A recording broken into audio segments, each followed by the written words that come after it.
Hello everyone, आज का हमारा टॉपिक है फ्यूचर्स एंड ऑप्शंस मार्केट किसके लिए है।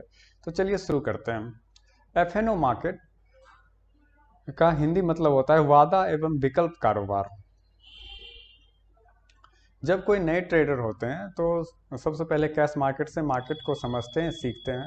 जब थोड़ा सफलता मिल जाता है, कुछ मुनाफा कमाने लगते हैं, तो वो सोचते हैं कि इस मुनाफा को क्यों ना बढ़ाया जाए। मार्जिन उनके पास जो पैसा वो मार्केट में लगाए हैं उनके पास तो उतना ही रहता है।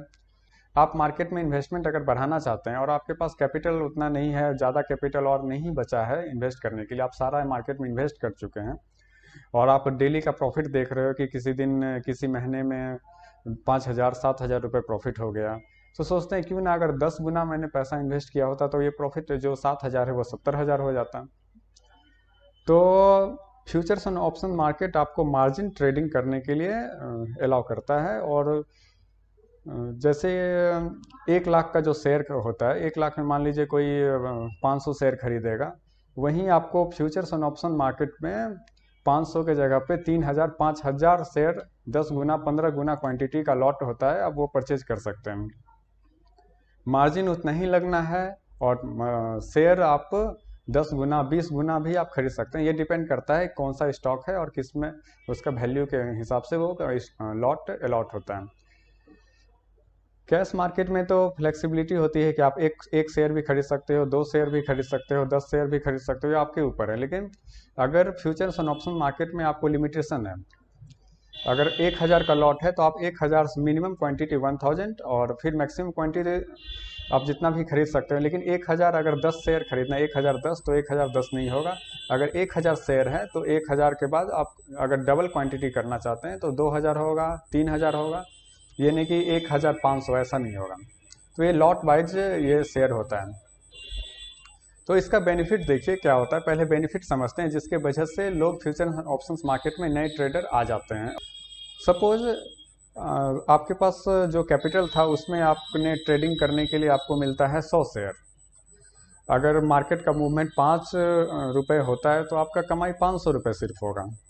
लेकिन अगर एफएनओ मार्केट में उतना ही मार्जिन में अगर आपको 3,000 5,000 क्वांटिटी अगर मिल जाता है तो क्या होगा, अगर 5 पॉइंट मूवमेंट होता है तो आपकी क्वांटिटी 5,000 के लॉट के हिसाब से 25,000 रुपये हो जाएगा। तो समझिए 50,000 इन्वेस्टमेंट में एक ही दिन में 25,000 का मुनाफा, तो कितना होगा, कम से कम लगभग आपका 50% रिटर्न एक दिन में। अगर आप 2 दिन अगर ऐसा मूवमेंट हो गया तो आपका पैसा तो 2 दिन में ही डबल हो जाएगा। इसी वजह से लोग फ्यूचर्स एंड ऑप्शंस मार्केट में एंट्री कर लेते हैं, क्योंकि मार्जिन मिलता है, आप ज़्यादा क्वांटिटी को परचेज या सेल कर सकते हैं, तो क्या होगा, आपका मुनाफा बढ़ जाएगा। और अब शुरू करते हैं कि प्रॉब्लम कहाँ शुरू होती है। प्रॉब्लम बस जो आपका जो 50% और 100% रिटर्न 1 या 2 दिन में आपका पैसा डबल हो सकता है, वहीं अगर मार्केट का मूवमेंट अपोजिट हो गया तब तो आपका पूरा कैपिटल ख़त्म हो जाएगा।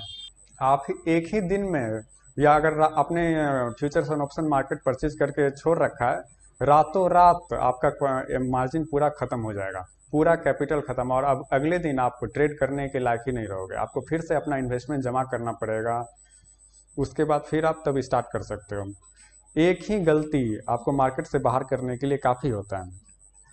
तो ये फ्यूचर्स एंड ऑप्शन का बहुत ही बड़ा प्रॉब्लम है, जो कि बहुत ज़्यादा प्रॉफिट तो देता है लेकिन अगर उल्टा हो जाने पे पूरा कैपिटल को भी ख़त्म कर देता है। तो अब चर्चा करते हैं कि आखिर किसके लिए फ्यूचर्स एंड ऑप्शन मार्केट है। जैसे कि मान लीजिए आपने कैश मार्केट में पैसा इन्वेस्ट किया है, आपके पास 5,000 क्वांटिटी आपने शेयर खरीद के रखा है कैश मार्केट में। तो सपोज 100 रुपये का शेयर है तो 5,000 का क्वांटिटी, तो कितना में मिलेगा, 5,00,000 रुपये। मार्केट में इन्वेस्ट करने के लिए आपने ब्रोकरेज भरा, टैक्स भरा, सारा चीज़, तो आप, लेकिन अगर आप चाहते हो कि मार्केट मूवमेंट बहुत अच्छा हो गया और आपने बहुत पैसा भी कमा लिया प्रॉफिट के बाद, लेकिन आपको लगता है कि अब मार्केट फिर से अपोजिट डायरेक्शन में जाने का संभावना है, अगर आप सेल करते हो तो आपको ब्रोकरेज भरना पड़ेगा, टैक्स भरना पड़ेगा। 2-4 महीने के बाद अगर फिर से अगर आप 5,000 क्वांटिटी खरीदते हो तो क्या होगा, फिर से सारा टैक्स ब्रोकरेज भरना पड़ेगा, तो ये नुकसान हो जाता है। और अगर आप अपना शेयर होल्डिंग को क्लियर कर देते हो शेयर बेच देते हो तो क्या होगा, तो आपको जो बोनस डिविडेंड बीच बीच में आता है वो भी आपको मिलना बंद हो जाएगा। आपने 5,000 शेयर को आप बेचना चाहते हैं, लेकिन आप अपना कैश मार्केट का इन्वेस्टमेंट को मत बेचिए, आप हेजिंग कर लीजिए। 5,000 क्वांटिटी आप वही share futures and options market में सेल कर दीजिए।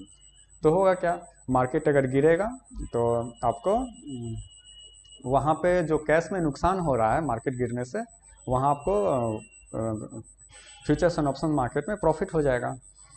और जब आपको लगेगा फिर कि अब मार्केट फिर से रिकवरी करने वाला है, तो आप फ्यूचर एंड ऑप्शन मार्केट को जो आपने ट्रेड ले रखा है FNO में, आप उसे एग्जिट कर लीजिए। आपका तो कैश में इन्वेस्टमेंट तो पड़ा ही हुआ है। फिर अगर मार्केट रिकवरी करता है तो आप वही लेवल पे पहुंच जाओगे, और जो भी आपका नुकसान हुआ है एक तरह से FNO में आपको प्रॉफिट हो जाएगा। सेल करने से आपको ब्रोकरेज नहीं भरना पड़ेगा, टैक्स नहीं भरना पड़ेगा। FNO में जो मिनिमम 200-250 रुपये आपको जो चार्ज लगेगा वही आपको भरना पड़ेगा। मेन पर्पस है FNO बाजार का हेजिंग करने के, ये नहीं ना कि ये इसे ट्रेड करने के लिए। जिसने अगर 5 लाख रुपए मार्केट में लगा के रखा है और 5 पॉइंट 10 पॉइंट का मूवमेंट अगर होता है, तो अगर 50,000 रुपये भी नुकसान होता है, गिर जाता है, तो उसका कितना नुकसान होगा, 10% नुकसान होगा। फिर भी 4.5 लाख रुपए उसके पास तो रहेगा ही, तो वो झेलने लायक हो जाएगा। लेकिन जिसका कि इन्वेस्टमेंट ही 50,000 रुपये है, उसमें से अगर 30,000 40,000 का नुकसान हो जाए, वो भी रातों रात नुकसान हो जाए, तो वो तो मार्केट से ही बाहर हो जाएगा। तो इसलिए छोटे ट्रेडर को फ्यूचर्स एंड ऑप्शंस मार्केट में नहीं आना चाहिए और इसे समझना चाहिए। और जब उनके पास शेयर क्वांटिटी बहुत ज़्यादा हो जाए तो हेजिंग करने के लिए फ्यूचर्स एंड ऑप्शंस मार्केट को इस्तेमाल करिए, ना कि ट्रेड करने के लिए। Thank you.